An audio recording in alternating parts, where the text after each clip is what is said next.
Hello, good morning. আমি আজকে অনেক সকাল সকাল উঠেছি, উঠে এরকম টেডি বিয়ার সেজে তোমাদের সামনে দাঁড়িয়ে আছি। কটা বাজে এখন জানো? এই দেখো, দেখাচ্ছে 8:30, কিন্তু এই ঘড়িটা 10 মিনিট 12 মিনিট মতন ফাস্ট আছে। মানে এখন ওই 8:20 মতন বাজে, কিন্তু ফ্রেশ ট্রেশ সব হয়ে গেছে এরই মধ্যে। আর আজকে আমার তাড়াতাড়ি ওঠার কারণ হচ্ছে একটা বিশেষ কারণ, সেটা হচ্ছে আমাকে ট্রলি গোছাতে হবে। ওই যে বিয়ের পরে ওইখানে ট্রলিগুলো উঠে সুন্দরভাবে ঢাকা পড়েছে, তারপর থেকে কিন্তু আর কোনোদিনও নামিনি। আর কদিন পর 2 বছর হবে, কোনোদিনও নামিনি, কিন্তু এখন নামানোর প্রয়োজন হয়েছে। তো সেই জন্য ট্রলি গোছাতে হবে আমাকে আজকের মধ্যে। তো সেই কারণে আমি তাড়াতাড়ি উঠেছি। তবে আমার রাজাধিরাজের সাহায্য প্রয়োজন, ওখান থেকে ওকে ওটা পেরে দিতে হবে, তারপর আমি সব কাজ সেরে ট্রলি গোছাবো। জানলাগুলো খুলে দিই, দাঁড়াও। ঠান্ডা এখন অনেকই কম, কিন্তু আমার তো ঠান্ডা সবসময় লেগে বসে থাকে, তো সেই জন্যই আমাকে এরকম ইয়েটি সেরে ঘুরতে হয়। এখন আগে সারা বাড়িটা ভালো করে ঝাড় দিয়ে নেব, তারপরে আমি রান্নাঘরে গিয়ে ব্রেকফাস্ট বানাবো। আর আজকে ঠিক করাই আছে কি ব্রেকফাস্ট বানাবো, সেটা তোমাদের পরেই বলছি। ঝাঁটা আনতে গিয়ে আমি বেশ অনেকক্ষণ পরে ফিরলাম, তার কারণ হচ্ছে ঝাড় দেবো যে জিনিসটা দিয়ে, মানে ঝাঁটা, সেটাই আমি খুঁজে পাচ্ছিলাম না। রোজ রোজ ঘর ঝাড় দেওয়া, ঘর মোছা, এই কাজগুলো ভালো না লাগলেও যখন ভিডিওতে দেখি রেকর্ড করার পর, তখন এই যে পরিষ্কার হচ্ছে এই জিনিসটা একটা আলাদাই স্যাটিসফ্যাকশান দেয়। আর ঘর ঝাড় দিতে দিতে আমি খালি ভাবি যে এত ধুলো আর এত নোংরা আমাদের বাড়িতে আসে কোথার থেকে। এই যত নোংরা এখন দেখছো, আমি যদি ঘন্টা দুয়েক পরে আবার পুরো বাড়িটা একবার ঝাড় দিই, তো এতটাই নোংরা কিংবা এর চেয়ে একটু বেশিই নোংরা আবারও একইভাবে বেরোবে। এমন নয় যে আমাদের বাড়িটা মেন রোডের ওপর, বরঞ্চ একটু ভেতরের দিকে, আর এখানে অতটা পলিউশনও নেই, তাও এত ধুলো যে কোথা থেকে আসে বুঝতেই পারি না। কোনো চান্সই নেই কিন্তু বাড়িতে ধুলো আসার। এক একদিন তো এমন হয় যেদিন ঘর মুছি না, সেদিন আমি 2বার করে গোটা বাড়ি ঝাড় দিই, নয়তো নিজের পায়ের তলাতেই কিচকিচ করার ভীষণ বিরক্তি লাগে। যাই হোক, হয়ে গেছে ঘরদোর ঝাড় দেওয়া, এবার এখানে ব্রেকফাস্ট বানাবো। সোনামা ওদিকে এখন মাজছে ঠাকুরের বাসন। আর আজকে ব্রেকফাস্টে আমি একটা নিনজা টেকনিক করেছি। নিনজা টেকনিক মানে হচ্ছে আমার শ্বশুর মশাইকে সয়াবিন খাওয়ানোর। সয়াবিনের কিছু যদি হয়, সেটা সে যদি জানতে পারে, তার মুখটা ঠিক বাংলার 5 যেমন সেই রকম হয়ে যায়। এদিকে সয়াবিন খাওয়াটা তার জন্য, মানে তার শরীরের জন্য প্রচণ্ডই জরুরি, কারণ যে পরিমাণ মাছ মাংস তার খাওয়ার প্রয়োজন ততটা সে খেতে পারে না। তো সেই জন্য যদি সয়াবিন খাওয়া যায় সেটা অনেক ভালো, কিন্তু সে তো একদমই সয়াবিন পছন্দ করে না। তো সেই জন্য আমি এই নিনজা টেকনিক বার করেছি। চাল, মুগের ডাল আর সয়াবিন কালকে রাত্রিবেলা গরম জলে ভিজিয়ে দিয়েছিলাম। এবার এটা দিয়ে আজকে চিল্লা বানাবো, তাহলে কিছুই বুঝতে পারবে না, নরম নরমও হবে, সুন্দর খেয়েও নেবে, আবার সয়াবিনের প্রোটিনটাও তার শরীরে যাবে। তোমরা জানিও যে আমার এই নিনজা টেকনিকটা তোমাদের কেমন লেগেছে। এটা শুধু আমার শ্বশুর বাবা বলে নয়, আমার বাবাও তাই। এদের দুজনের যে সয়াবিনে কী সমস্যা আমি কিছুতেই বুঝি না, সয়াবিন দেখলেই দুজনের মুখই একই রকম হয়ে যায়। যাই হোক, এখানে একটুখানি গাজর, বিট আর ধনেপাতা একদম কুড়িয়ে নিয়ে দিয়ে দিলাম, তাহলে খেতে ভালো লাগবে। আর বিটটা দিলাম মেনলি দেখতে ভালো লাগার জন্য। তো আজকের এই চিল্লাটার বিটের রঙে একদম গোলাপি গোলাপি হচ্ছে বলে আমি এর নাম দিয়েছি পিঙ্কি চিল্লা। তো তোমাদের বাড়িতে যদি এরকম কেউ থেকে থাকে যে সয়াবিন খেতে একদম পছন্দ করে না, সেক্ষেত্রে কিন্তু তোমরা এই আইডিয়াটা, মানে এই নিনজা টেকনিকটা ট্রাই করতে পারো। কারণ সয়াবিনে যে পরিমাণ প্রোটিন থাকে সেটা মনে আর কোনো কিছুতে থাকে না। তাই সেই জন্য যারা খেতে পছন্দ করে না তাদেরকে কিন্তু এইভাবে খাওয়ানো যেতে পারে, কিছু বুঝতেও পারবে না, সুন্দর মতন খেয়েও নেবে। চিলা বানাতে ভাজতে তো একটু সময় লাগে, মানে বানাতে বেশি সময় লাগে না, ভাজতেই যা একটু সময় লাগে। তো ভাজতে ভাজতে আমি এখানে এখন একটা গান প্লে করে শুনছি। সেটা কি বলো তো? জগন্নাথ চক্কানয়ন নীলাচল वरे तू न संभाले तो हमें कौन संभाले। আমার এখন এই গানটা এত ভালো লাগে, আমি রোজ শুনি। এটাই লাস্ট নম্বর চিল্লা যেটা আমার জন্য বানাচ্ছি। আর এদিকে না, এই সুযোগে আমি একটু ফুলকপি আর আলু কেটে এটাকে প্রেশার করে সেদ্ধ বসিয়ে দিচ্ছি ওই বেলার তরকারির জন্য। কারণ আমার ওই বেলায় ক্লাস আছে আজকে নিমাই পাঠশালাতে, তো সেই জন্য যদি সময় না হয় তাই। আর এখন আমি চিলা খেতে খেতে একটুকুনি আমার ফেভারিট সিরিয়াল চিরসখা দেখবো। এদিকে সোনামা এখন বৃহস্পতিবারের পুজো সামলাতে ব্যস্ত। তো খেয়ে দিয়ে উঠে আমি এখানে চা বসিয়ে দিলাম সোনামার জন্য, কারণ বৃহস্পতিবার দিন যেহেতু তার টিফিন খেতে অনেকটাই দেরি হয়, তো সেই জন্য একটু চা পেলে ভীষণ খুশি হয়। হ্যালো, আমার ট্রলিকে পেরে দেবে কখন? শিওর? ওকে। হাসবে না তো?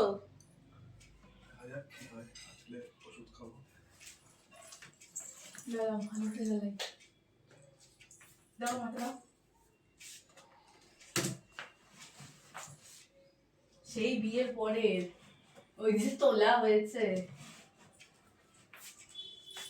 পার্পল কালারের, এটা নয়, যেটা বলছিলাম এটা দিয়ে হয়ে যাবে আশা করছি। নেমে যাও, নামো তুমি, আমি ওটা বসিয়ে রাখছি। শাশুড়ি মাকে এখানে খেতে দিয়ে চা করে দিয়ে নিজে দারুণ চোরামি বুদ্ধি বার করেছি। রাতের জন্য তরকারি বানাচ্ছি। এটা তো দেখালামই যে আলু কপি সেদ্ধ করেছি, আর আগের দিন মানে কালকে ছোলার ডাল করেছিলাম, সেটাকে পাইল করে দেবো, তাহলে আমার খাটনি কম। বুঝলে তো ব্যাপারটা?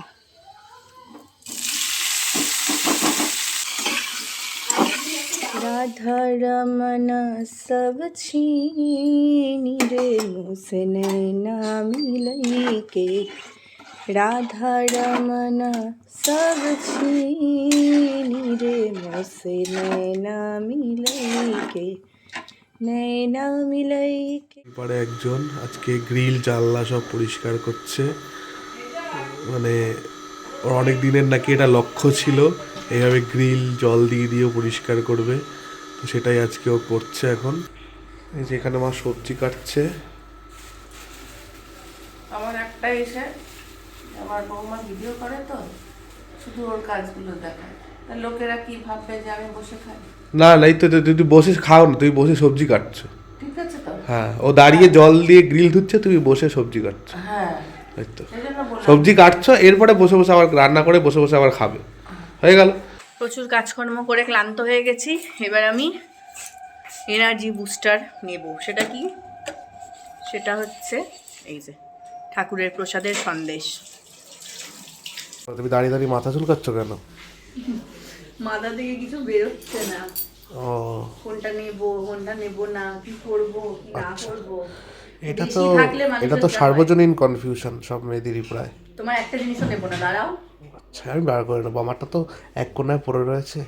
এত বড় মিথ্যা কথা বললে তুমি। এই সাইডটা পুরো তোমার, সবাই এটা জানে একটা না। কোনা, সাইড না, এটা একটা কোনা, হ্যাঁ, ছোট্ট ওটা একটা একটা কোনা। কোনা। আর তোমাকে কিছু বিশ্বাস নেই, ফুলাতে গেঞ্জি পরে দেখবো চলে গেছে।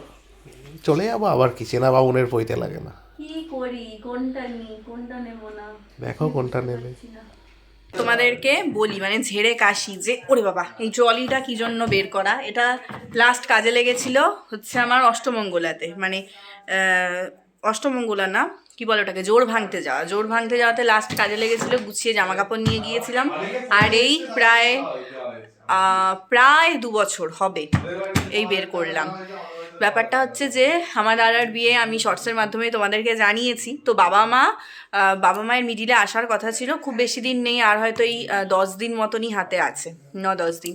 তো বাবা মায়ের আসার কথা ছিল, এসে ট্রলিটা বলেছিল আমি গুছিয়ে দেবো, নিয়ে চলে যাবে, কারণ আমি তো একবারে আইবুড়ো ভাতের দিন যাব, তো আমার পক্ষে এত কিছু নিয়ে যাওয়া সম্ভব হবে না, যেহেতু একা যাব, কারণ ও আবার বিয়ের দিন যাবে, ওর পক্ষে আইবুড়ো ভাতের দিন যাওয়া সম্ভব নয়।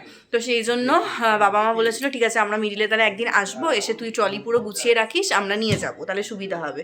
তো বাবা আমাকে ডেডলাইন দিয়ে দিয়েছে কালকে ফোন করে যে পরশু দিনই আসছে, এর মধ্যেই ট্রলি গুছিয়ে ফেলতে হবে, কারণ এরপর বাবার ডিউটি চালু হয়ে যাচ্ছে আর আসতে পারবে না। তো আমার তো মাথায় হাত, আমি কোনটা ছেড়ে কোনটা গোছাবো, কী করব কিছুই বুঝতে পারছি না। তো সেই জন্য মানে সারা বিছানা ঘেটে ফেলেছি, সারা আলমারি ঘেটে ফেলেছি, কি করব বুঝতে পারছি না। এই জন্যই ট্রলিটা বের করলাম যে আমাকে কালকের মধ্যেই ট্রলি গোছাতে হবে। হ্যালো শাশু আম্মা, আপনি বা আমার মতন গালে হাত দিয়ে কি ভাবছেন? আমি ভাবছি একটা ম্যাটাডোর ঠিক আমি কি করে ফেলেছি? আলমারিতে যা যা পাট করা আছে সেই অবস্থায়, আর ম্যাটাডোরে নিয়ে চলে যায়। উদ্ধার করতে এসছে আমাকে এই সমুদ্র থেকে। হ্যাঁ, সেটাই বলছি। এক কাজ করবি, যখন যেটা পড়বি সেটা সরা। হ্যাঁ, সেটাই বেটার। হ্যাঁ, তাহলে এসে হয়ে যাবে। এগুলো রাখবি যে দিনের বেলায় ঘরে ঠরে করার জন্য। ঠিক আছে, হ্যাঁ, ওকে। হ্যাঁ, ওটা তো সুতির, তো একটা তখন একটা পরতে হবে। হ্যাঁ, বৌদি বলে কথা। তারপর গঙ্গা নিমন্ত্রণ করতে যাবি। হ্যাঁ, গঙ্গা নিমন্ত্রণ, এটা তো ভালো বলেছে, এটা তো ভাবিনি। ওই তো এর জন্য এক্সপিরিয়েন্সের দরকার। পুরোনো চাল ভাতে পারে। ঠিক আছে। এরকম ভাবে নে শাড়িগুলো। বিয়ে বৌভাত ঠিক হয়ে গেলে আর কোনো অসুবিধা না, বিয়ে বৌভাত ঠিক আছে, বাকি বাকিগুলো যেগুলো করবি সেগুলো। দাঁড়াও সবাই সাইজ করতে হবে। তাহলে সেইভাবে নে, তাহলে হায় কপাল, কি করেছে ও, ওই দেখো বাবার দিকে করা, বাবার মুখ থেকে কি নামিয়েছে। ওর বলে শাড়ি নেই, জামা কাপড় নেই। আমার শাড়ি নেই, আমি বলছি বেশি হয়ে যাওয়ার এ ফলে বাবা। মানুষের যা হয়।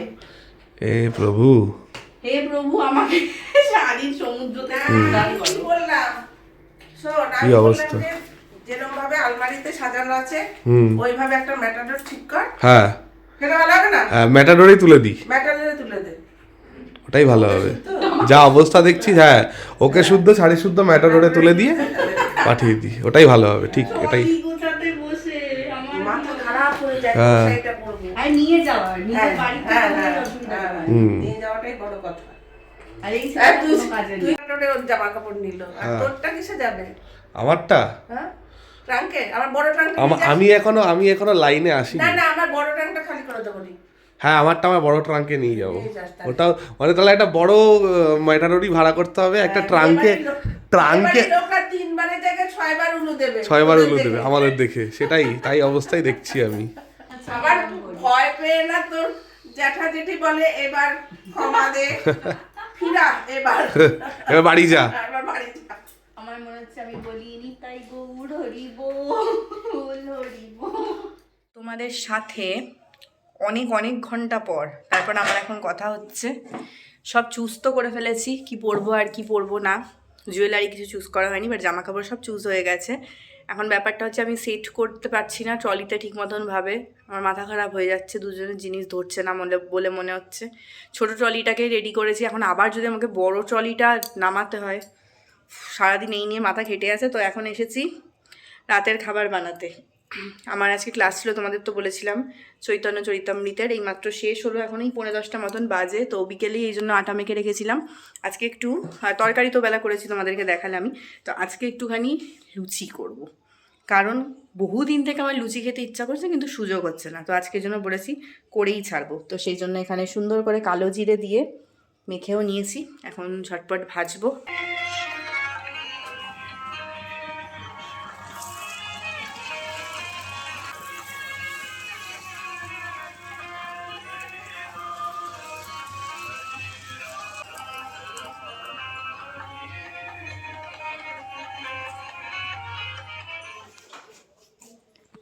একজনের লুচির চাহিদা দিনকে দিন বাড়ছে বই কমছে না।